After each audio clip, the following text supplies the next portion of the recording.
салом бинандагони гиромӣ, барномаи иттилоъоти ахборро мустақиман манзури шумо менамоем. қонуни ҷумҳурии Тоҷикистон дар бораи афв ки бо ташаббуси башардӯстонаи президенти ҷумҳурии Тоҷикистон пешвои миллат муҳтарам Эмомалӣ Раҳмон ба истиқболи ҷашни 35-солагии истиқлоли давлатии ҷумҳурии Тоҷикистон ба имзо расид, бозгӯи сиёсати инсонмеҳваронаи давлат ва таҷассумгари арзишҳои волои инсондӯстӣ, адолат ва раҳму шафқат мебошад. дар дораи татбиқи қонуни мазкур як гурӯҳ маҳкумшудагон аз муассисаҳои ислоҳӣ озод гардиданд. ҳамкорони мо гузориш медиҳанд.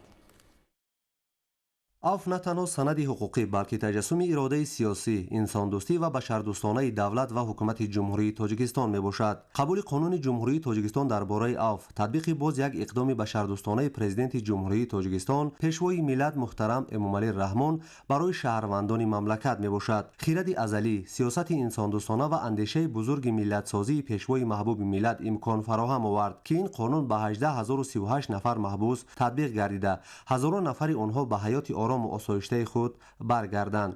ин навбат дар асоси қонуни ҷумҳурии Тоҷикистон дар бораи афв нисбат ба 515 нафар зан, ки дар муассисаи тарбиявии 3 каср 8 сараёсати иҷрои ҷазои ҷиноятии Вазорати адлияи ҷумҳурии Тоҷикистон воқеъ дар шаҳри Норак адои ҷазо менамуданд, татбиқ гардид. муҳтарам президенти кишвар Эмомалӣ Раҳмон бо истифода аз салоҳияти конститутсионии худ борҳо бо роҳи аз адои ҷазо озод намудан ба маҳкумшудагон имконият доданд, ки ислоҳ шуда роҳи ростро пеша намоянд, ба зиндагии орому осуда ва корҳои созанда машғул шуда имконият ва неъматҳои давруни истиқлолиятро қадрдонӣ намоянд. субҳи имрӯз дар асоси қонуни ҷумҳурии Тоҷикистон дар бораи афв аз зиндони занонаи шаҳри Норак 296 зан аз идомаи иҷрои ҷазо озод гардиданд, ки аз онҳо 4 нафар шаҳрванди хориҷӣ, 3 каси дигар ноболиғ мебошад. ҳамзамон моҳлати ҷазои адонагардидаи 219 нафар маҳбусони ин муассиса кам карда шуд. нафароне ки имрӯз аз ин муассиса озод шуданд, ташаббуси инсонпарваронаи пешвои миллат муҳтарам Эмомалӣ Раҳмонро намунаи олии башардӯстӣ арзёбӣ карда, бо ашки шодӣ сипосу миннатдории хешро баён карданд. аввалин дараҷа ман миннатдории худро ба асосгузори сулҳу ваҳдати миллӣ, пешвои миллат, президенти ҷумҳурии Тоҷикистон муҳтарам Эмомалӣ Раҳмон мерасонам. баъдан ҳаминро қайд карданиям, ки на ин ки занҳое ки дар озодӣ ҳастанд, балки занҳое ки дар муассисаи ислоҳӣ қарор доранд, таҳти назорат, ғамхорӣ ва дастгириҳои бевоситаи пешвои муаззами миллат қарор доранд. чашми давлат некбин аст. давлат соҳиб дорад, давлат президент дорад, давлат пешвои меҳрубону ғамхору бахшандаи мардуми худро дорад. ашки шодӣ, истиқболи гарми наздикон аз озодии маҳбусони афвшуда нишон медиҳад, ки мардум ин рӯзи негро бесаброна мунтазир буданд. маҳбусон мунтазири баромадан ба озодӣ, наздикони онҳо интизори дар озодӣ дидани пайвандони худ. аз иқдоми башардӯстонаи пешвои муаззами миллат бисёр шод буда хушбахтем, ки ба назди фарзандонмо бармегардем. аз кардаи худ сидқан пушаймон ҳастем. ин иқдоми башардӯстона ба ҳазорҳо шаҳрвандон имконият медиҳад, ки саҳифаи нави зиндагии худро дар фазои ваҳдат, солҳусубот ва оромии ҷумҳурӣ оғоз намоянд. ман миннатдори худро ба созгузори сулҳу ваҳдати миллӣ, пешвои муаззами миллат муҳтарам Эмомалӣ Раҳмон баён карда гуфтаниям, ки э шоҳи одил, то дунё ҳаст зиндаву ҷовид монем. мо занон ва модарони зиндониёро озод кардем. мо фахр мекунем, ки падари миллати ғамхор дорем. духтари худамро имрӯз қабул кардам. бениҳоят хурсандем. ташаккур мегӯем аз ҷанобамон, ки моро ҳамин хел хурсандмон кард. бениҳоят дар шароити Тоҷикистони соҳиби селол, ки имрӯз дар фазои сулҳу ваҳдат ва суботи сиёсӣ ба сӯи рушди устувор қадам мегузорад, ҳар як шаҳрванди бо нангу номус вазифадор аст, ки дар ободонӣ ва пешрафти ватани азизамон саҳми арзандаи худро гузорад. маҳз бо чунин ниятҳои нек шахсони аз ҷавобгарӣ ва адои ҷазо озод шуда низ бояд ин фурсати нодирро ҳамчун оғози марҳилаи нави зиндагӣ қабул намуда, бо афкори оқилона, рафтори намунавӣ, эҳтиром ба арзишҳои ҳуқуқӣ ва қонуният, инчунин меҳнати софдилонаву созанда ба ҷомеа собит созанд, ки онҳо ба боварии давлат сазовор мебошанд.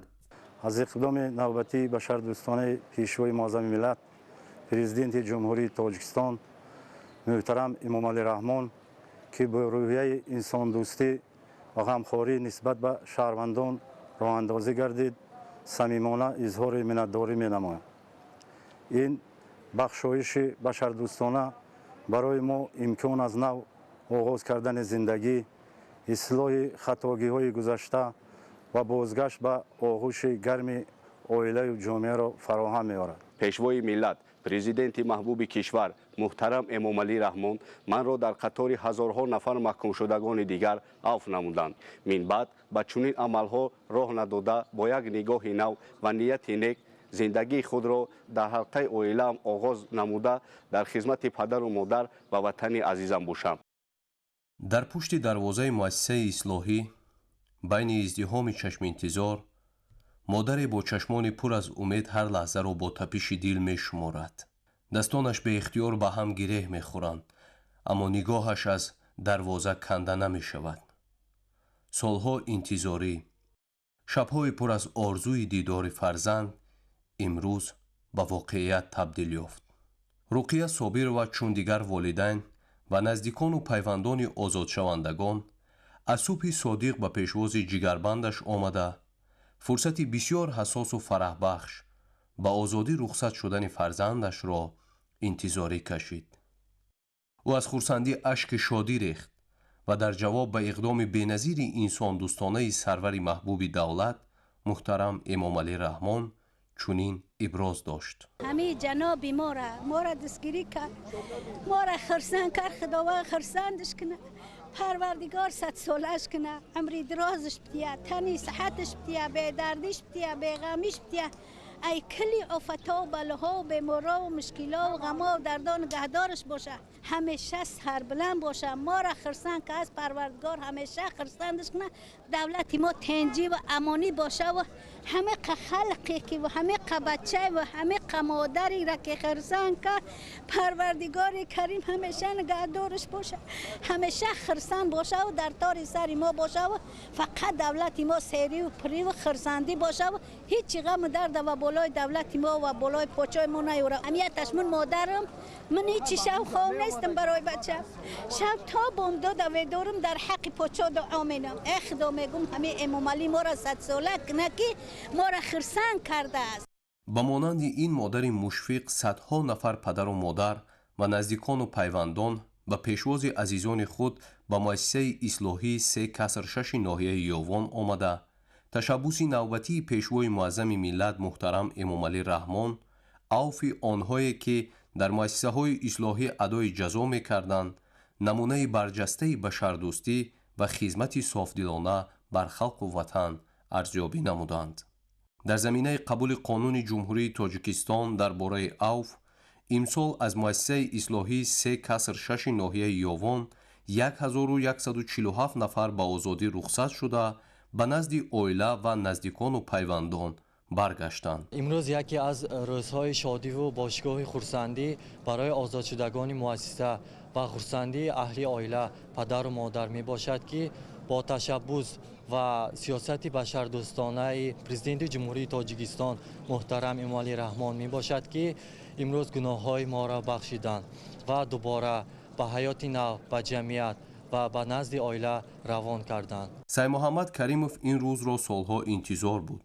با گفته او این اقدام انسان دوستانه پیشوای ملت محترم امامعلی رحمان برای صدها خانواده شادی و امید تازه بخشید. امروز برای خانواده آنهایی که آزاد شدند روزی فراموش نشونده است، زیرا آنها امکانی دوباره آغاز کردن زندگی شایسته و خدمت صادقانه به جامعه را پیدا کردند. امروز خرسندی ما حد و کنار ندارد، زیرا با اقدام نیک و غمخواری های پدرانه و انسان دوستانه راهبریت عالی کشور پرزیدنت جمهوری تاجیکستان محترم امامعلی رحمان با مرتب و به امضا رسانیدن قانون درباره عفو گناهان ما محکوم شدگان را بخشیدند و ما را دوباره به حیات آزاد و آسایشته مناسب دانستند. تطبیق سند عفو نه تنها به آزاد شدن محکوم شدگان مساعدت می‌کند، بلکه برای متحد گردیدن اویله ها، تحکیم مهر و محبت و بازگشت شهروندان به زندگی آسایشته زمینه مساعد فراهم می‌آورد. امروز برای من روزی نو است.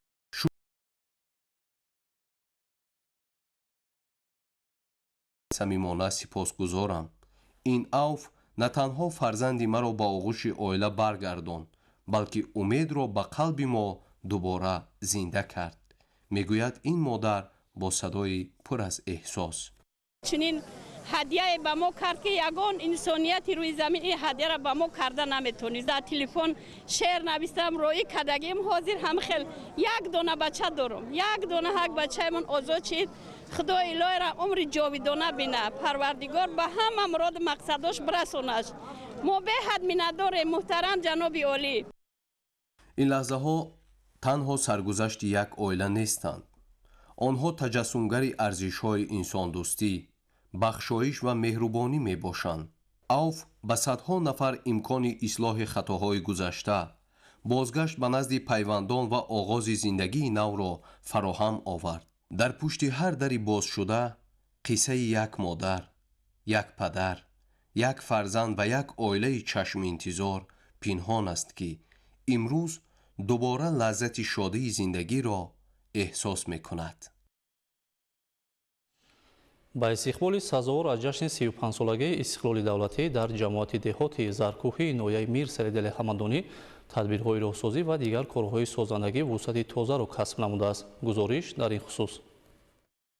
با خاطر استقبال سازوار از جشن سیاسی ملی 35 سالگی استقلال دولتی در ناحیه میر سعید علی حمدانی تدبیر اندیشی های سری وقتی و تطبیق با ثمر سیاست سازنده و بنیادگرانه دولت و حکومت جمهوری تاجیکستان هدفمندانه جریان دارد. با تشبث مقامات اجرایی حکومت دولتی، جلب صاحبکاران و شخصان احسانکار و اهالی زحمتقرین بهره عملی نمودن نقشه و هدفهای پیش بینی شده در جماعت شهرک و دهات ناحیه کارهای آبادانی و سازندگی وسعت تازه کسب نموده است. این نوبت شخصان سخاوتپیشه و احسانکار با احساس گرمی ماهیت وطن دوستی با متخصصان و راهسازان تدبیرهای تعمیر و نوسازی بیش از 5 کیلومتر راه دهه کلوت جماعت دهات زرکوه را ادامه داده ایستادند. کارهای راهسازی و انجام دیگر تدبیرهای آبادانی و سازندگی در حدود ناحیه میر سعید علی حمدانی امروزها به حکم عنعنه درآمده است. نتیجه کارهای فرماندهی میان اهالی نشان داد که امروز در جماعت دهات زرکوه بیش از 14 و از 2 کیلومتر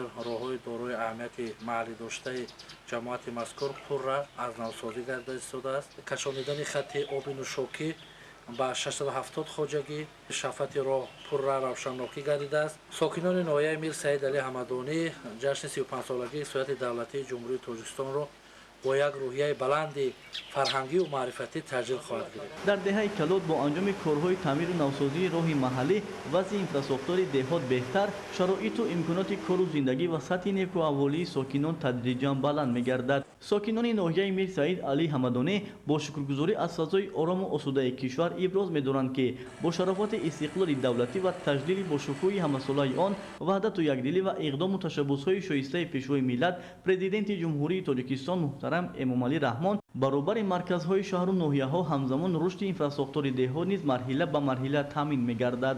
با استقبال جشن 35 سالگی استقلال دولتی جمهوری تاجیکستان ما ساکنان دهه دره کلوت تصمیم گرفتیم که در مسافه 5 از 1 کیلومتر راههای امنیتی محلی داشته رو پر را اسفالت پوش نماییم. تا امروز قریب 80% کارها به اتمام رسانیده شده است.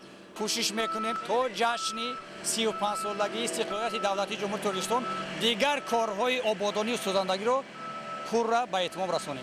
با استقبال جشن فرخنده ملت 35 سالگی استقلال دولتی در همه جماعت شهرک و دهات ناحیه میر سعید علی حمدانی عین زمان روند کارهای آبادانی و سازندگی در انشاءات گوناگون تعیینات از جمله بنیاد و نوسازی انشاءات ساحه معارف و تندرستی، نوسازی راه و پل، ریختن نوه‌های بتونی و وصل و نصب ستونپایه‌های روشندهی در 2 کانال راههای بین دهه‌ها، کندن چاه عمودی و دیگر کارهای آبادانی مرامی تازه دارد. دستگیری همیشگی حکومت جمهوری تاجیکستان، مقامات اجرایی حکومت دولتی و سهم به اندازه صاحبکاران و اشخاص سخاوتپیشه بابت انجام کارهای آبادانی و سازندگی در سطح محل روحیه مهنت دوستی اهالی زحمتپیشه ناحیه را بلند نموده ساکنان تلاش می‌نمایند که بهره سهمگذاری در کارهای آبادانی منبع نیز کمر همت بندند. انورشاه سیدعلی زاده، سید حامد شریف، ناحیه میر سعید علی حمدانی، اخبار. در دهات چهارکوی شهر اسفاره اقدام‌های مهمی آبادانی عملی گردیده با جلب ساکنان کارهای سازندگی جریان دارد. بنیاد و نوسازی انشاءات اجتماعی، آبادانی راه‌ها و بهتر نمودن شرایط زیستی اهالی از سمت‌های اساسی این تدبیرها محسوب می‌یابد. گزارش در این خصوص.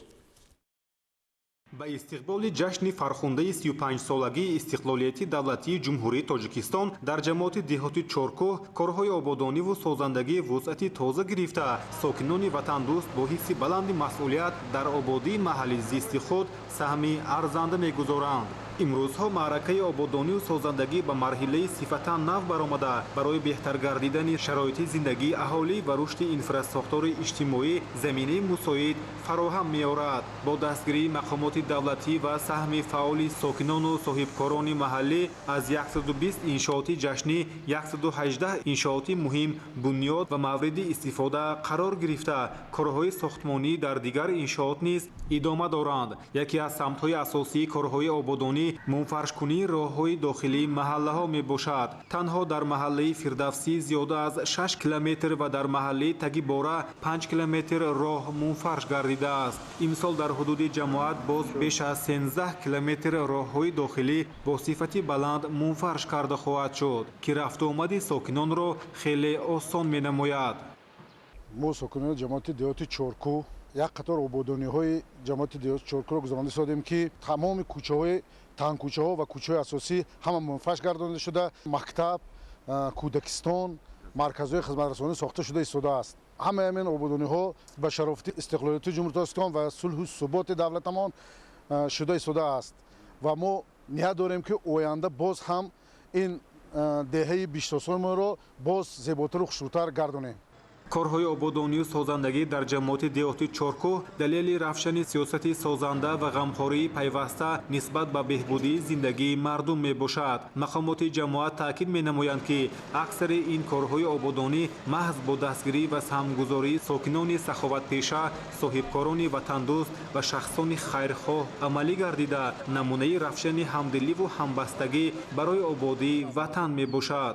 сокинони ҷамоати деҳоти чоркӯҳ азм доранд ки бо чунин иқдомҳои созанда ҷашни 35-солагии истиқлолияти давлатиро бо дастовардҳои арзанда истиқбол гирифта барои боз ҳам ободу зебо гардонидани маҳалли зисти худ саҳми муносиб гузоранд. ба истиқболи ҷашни 35-солагии истиқлоли давлатӣ дар ноҳияи Шуғнон сохтмони 364 иншоот ба нақша гирифта шуда дар 297 он корҳои сохтмонӣ ба анҷом расидааст. гузориши Моҳираи Тоҳир. чун дигар шаҳру ноҳияҳои мамлакат баҳри арзанда истиқбол гирифтан аз ҷашни 35-солагии истиқлолияти давлатии ҷумҳурии тоҷикистон корҳои бунёдиву созандагӣ дар ноҳияи Шуғнони вилояти мухтори Кӯҳистони Бадахшон вусъати тоза касб намуда сохтмони 364 иншоот ба маблағи умумии 896 миллиону 623 ҳазор сомонӣ ба нақша гирифта шуда дар 297 иншоот корҳои сохтмонӣ ба анҷом расидааст. бунёди даромадгоҳи ноҳияи Шуғнон парки технологии ноҳия марказҳои хизматрасонӣ далели равшани ин гуфтаҳо буда феълан дар онҳо корҳои сохтмонӣ бомаром ҷараён дорад. сохтмони парки технологӣ дар ҷамоати деҳоти пошеневи ноҳияи Шуғнон аз дастовардҳои даврони соҳибистиқлолӣ маҳсуб ёфта дар рушди иқтисоду иҷтимоии ин минтақа такони нав хоҳад бахшид. дар парки мазкур 5 корхонаи истеҳсолӣ, корхонаи истеҳсоли симтур, корхонаи коркарди меваю сабзавот ва маҳсулоти гӯштӣ, корхонаи истеҳсоли маҳсулоти бетонӣ, корхонаи истеҳсоли дару тирезаҳои пластикӣ ва корхонаи коркарди алюминӣ пешбинӣ шуданд. корҳои бунёдӣ дар иншооти мазкур ҷараён дошта соҳибкорони маҳаллӣ талош менамоянд ки рафти корҳои бунёдиро дар муҳлати муайян гардида ба итмом расонанд. ба ифтихори ҷашни 35-умин солгарди истиқлол давлатии ҷумҳурии Тоҷикистон дар асоси нақшаи чорабинаҳои мақомоти иҷроияи ҳукумати давлатии ноҳияи Шуғнон вобаста ба сохтамону ободонӣ 226 банди нақшавии иншоотҳои таъиноти гуногун иборат мебошад. қайд менамоем ки берун аз нақшаи чорабинаҳои tasdiqgardida 138 иншооти ба қайд гирифта шудааст. айни замон дар 297 иншоот корҳои сохтамонӣ ба анҷом расидааст ки ин 131.4% иҷрои корҳои сохтамониро ташкил медиҳад. ҷоиз зикр аст ки саноатикунонӣ бо суръати кишвар яке аз ҳадафҳои стратегияи ҳукумати ҷумҳурии Тоҷикистон ба ҳисоб рафта. дар ноҳияи Шуғнон соли ҷорӣ корхонаҳои зиёди саноатӣ ба фаъолият оғоз намуданд. айни ҳол дар бунёди парки саноатии технологӣ дар деҳаи пашори ноҳияи Шуғнон зиёда аз 30 нафар сохтмончиён ба корҳои сохтмонӣ машғул буда 90% корҳо ба анҷом расонда шуданд. корҳои сохтмонӣ бо ҷалби сохтмончиёни маҳаллӣ ба роҳ монда шуда итминон меравад ки бо иҷрои талаботи муосири ساختمانی کارهای بنیادی با صفت بلند و در روزهای معین شده انجام داده می شوند. با حالت امروزه 33 عدد کارخانه‌های صنعتی با تعداد 184 نفر جای کاری فعالیت کرده است.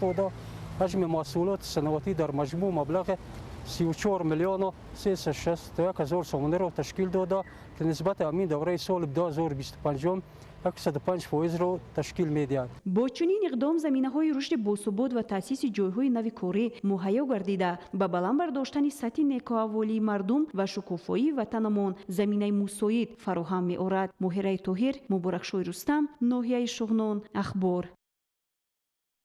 аз навсозии роҳи автомобилгарди ноҳияи рӯдакӣ то шаҳри ваҳдат яке аз тадбирҳои муҳими ободониву созандагӣ ба истиқболи ҷашни 35-солагии истиқлоли давлатӣ маҳсуб меёбад. татбиқи ин лоиҳаи муҳими инфраструктурӣ дар дораи сиёсати созандаи давлату ҳукумат амалӣ гардида ба беҳтар гардидани шароити ҳаракати нақлиёт, пешгирии танбашавии роҳҳо ва фароҳам овардани имкониятҳои мусоид барои рушди иҷтимоиву иқтисодии минтақа мусоидат хоҳад кард. бо мақсади иҷрои дастуру супоришҳои ҳукумати ҷумҳурии тоҷикистон дар самти рушди инфраструктураи роҳу нақлиёт, беҳтар намудани сатҳу сифати роҳҳои автомобилгард, пешгирии танбашавии воситаҳои нақлиёт ва фароҳам овардани шароити мусоид барои рафту омади сокинон, корҳои аз навсозии роҳи автомобилгарди ҷамъияти саҳомии Урҷабоев дар ҳудуди ҷамоати деҳоти Зайнабободи ноҳияи рӯдакӣ то сарҳади шаҳри ваҳдат бо сурату сифати баланд идома доранд. роҳи мазкур ки аҳамияти муҳими иҷтимоӣ ва иқтисодӣ дорад, яке аз роҳҳои серҳаракати минтақа ба ҳисоб рафта, тавассути он ҳамарӯза садҳо воситаҳои нақлиёт ва ҳазорҳо нафар сокинон аз ноҳияи рӯдакӣ ва шаҳри ваҳдат истифода мебаранд. аз ин рӯ навсозии он барои беҳтар гардидани инфраструктураи нақлиётӣ, баландбардоштани сатҳи хизматрасонӣ ва таъмини ҳаракати бехатару бемамонияти воситаҳои нақлиёт аҳамияти махсус дорад. дарозии роҳи мазкур наздики 10 километр буда паҳноии он 7 метрро ташкил медиҳад. дар доираи корҳои сохтмонӣ, ҳамворкунии роҳ, омодасозии қабати асосӣ, мустаҳкамсозии зербино ва дигар корҳои техникӣ тибқи талаботи муосири роҳсозӣ амалӣ гардида истоданд. барои саривақт ва босифат анҷом додани корҳои сохтмонӣ, техникаву механизмҳои муосири роҳсозӣ аз ҷумла автогрейдерҳо, экскаваторҳо, боркунакҳо, ғалтакҳои роҳсозӣ ва дигар таҷҳизоти зарурӣ ҷалб гардиданд. бахшида ба 35-солаги истиқлолияти ҷумҳурии Тоҷикистон мо тасмим гирифтем ки якчанд роҳҳои ҳудуди ноҳияро бо аз таъмири асосӣ бароварда роҳҳоро барои бехатари ҳаракати воситаҳои нақлиёт равона созем. то имрӯз беш аз 40% корҳои пешбинишуда ба анҷом расида. мутахассисони роҳсозон бо истифода аз таҷрибаи пешқадам ва риояи қатъии меъёрҳои техникиву сохтмонӣ корҳои боқимондаро бо сурати тоза идома медиҳанд. сохтмони ин роҳи муҳим намунаи равшани татбиқи сиёсати созандаву бунёдкоронаи роҳбарияти олии кишвар дар самти рушди инфраструктур буда. корҳои сохтмонӣ имрӯзҳо бо сурату сифати баланд ва бо риояи пурраи талаботи муосири роҳсозӣ идома дорад. кишоварзони ноҳияи Тоҷикобод тибқи нақша дурнамои соли 2026-ро дар ҳама шаклҳои хоҷагидорӣ пурра иҷро намуданд. парвариши ҳама гуна тухмиҳои кишоварзӣ аз ҳисоби таҷрибаву амалҳои олимони соҳаи кишоварзӣ аст ки интихоби дурусти тухмӣ метавонад бо агротехникаи парвариш мусоидат кунад ва аз он ҳосили фаровон ба даст оварда шавад. гузориши навбатӣ дар ин хусус. баҳри таъмини амнияти озуқаворӣ, баланд бардоштани самаранокии истифодабарии захираҳо ва роҳандозӣ намудани истеҳсоли кишоварзӣ, мақомоти иҷроии ҳукумати давлатии ноҳияи Тоҷикобод дар якҷоягӣ бо кишоварзону хоҷагидорони ноҳия соли ҷорӣ дар ҳама шаклҳо кишти тирамоҳӣ ва баҳориро пурра иҷро намуданд. деҳқонон заминҳои ихтиёрдоштаро ки ҳамчун назди ҳавлигӣ мебошанд самаранок истифода карда ҳар ваҷаби онро тухмиҳои хушсифати сабзавотиву полезӣ ва картошка киш карданд. ин ҳама аз дастоварди даврони соҳибистиқлолист ки дар ин давра бо техникаву олатҳои муосири кишоварзӣ дастасгаштаву агротехникаи кишоварзиро ба ҷо меоранд. бояд зикр кард ки кишоварзон барои кишти зироатҳои кишоварзӣ соли 2025 тухмии хушсифати картошкаро захира карда буданд ки аз аввали баҳор дар заминҳои назди ҳавлигиву деҳқонии худ киш намуданд то ба имрӯз нашъунамояшон хуб ба назар мерасад. барои амалӣ гаштани дурнамо тибқи маълумотҳои оморӣ кишоварзон дар соли 2026 ҳамаи шаклҳои хоҷагидориро иҷро намуда ки нисбати соли пешин 1 баробар зиёд мебошад. ҳамасола мардуми ин диёр барои беҳтар кардани сатҳи зиндагии худ барои захираи дусолаи худ аз ҳама гуна имкониятҳо истифода бурда истоданд. бахтовари муҳриддин, ноҳияи Тоҷикобод, ахбор. бинандагони гиромӣ барномаи иттилоъоти ахбор ба анҷом мерасад. тансияту хунобод бошед.